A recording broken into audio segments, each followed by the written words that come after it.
अत्यधिक कीमती है, क्योंकि आँख से हम बाह्य जगत के दर्शन कर सकते हैं, परंतु चर्म चक्षु से भी अधिक कीमती है विवेक चक्षु।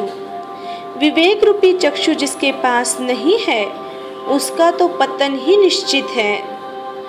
बाह्य चक्षु के अभाव में भी व्यक्ति आत्मोन्नति के शिखर पर आरूढ़ हो सकता है, किंतु विवेक चक्षु के अभाव में तो व्यक्ति सन्मार्ग में एक कदम भी आगे नहीं बढ़ सकता है।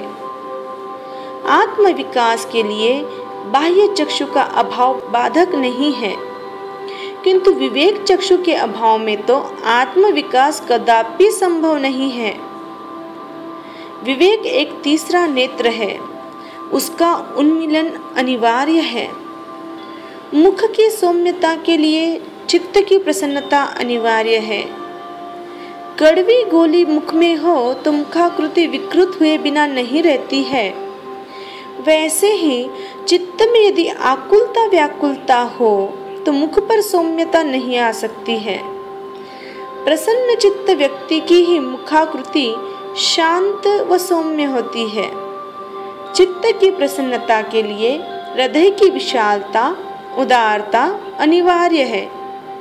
जिसका हृदय संकुचित है, जो दूसरों की सामान्य भूलों को भी क्षमा नहीं कर सकता, जो व्यक्ति दूसरे के उत्कर्ष को सहन नहीं कर सकता, ऐसे व्यक्ति का चित्त कभी प्रसन्न नहीं रह सकता, और चित्त प्रसन्नता बिना मुख सौम्यता संभव नहीं है।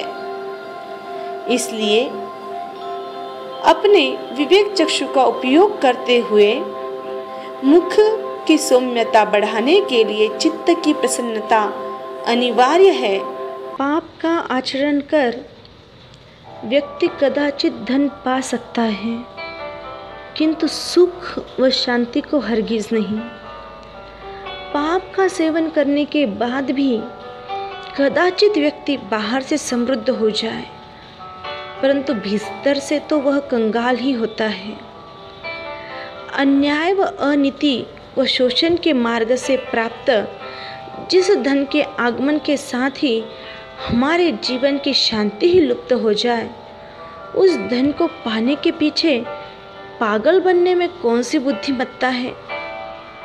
आज के मानव को बुद्धिमान कैसे कह सकते हैं, जो बाह्य धन को पाने की दौड़ में अपनी भीतरी शांति को ही खोने के लिए तैयार हो गया। भीतरी शांति सिर्फ न्याय मार्ग से ही मिलती है, इसमें कोई दो राय नहीं है। गाड़ी में तीव्र गति से चलने की ताकत चाहे जितनी ही क्यों ना हो, फिर भी उसके ऊपर ब्रेक तो रहता ही है। ब्रेक रहित गाड़ी में बैठना तो मौत को ही आमंत्रण है। बस मानव को कितनी ही सूक्ष्म बुद्धि क्यों न मिली हो, परंतु उसके ऊपर विवेक रूपी ब्रेक का होना अत्यंत ही अनिवार्य है। ब्रेक वाली गाड़ी लक्ष्य स्थल पर शीघ्र पहुंचाती है और ब्रेक रहित गाड़ी मौत के मुंह में ले जाती है। बस इसी प्रकार बुद्धि पर विवेक का ब्रेक हो तो वह बुद्धि उत्थान के मार्ग पर ले जाती है, और विवेक का ब्रेक न हो तो विनाश के कगार पर ही ले जाने वाली होती है। इसलिए अपने जीवन में शांति को अपनाने के लिए, सुख प्राप्त करने के लिए विवेक का ब्रेक निश्चित लगाए। जय आनंद।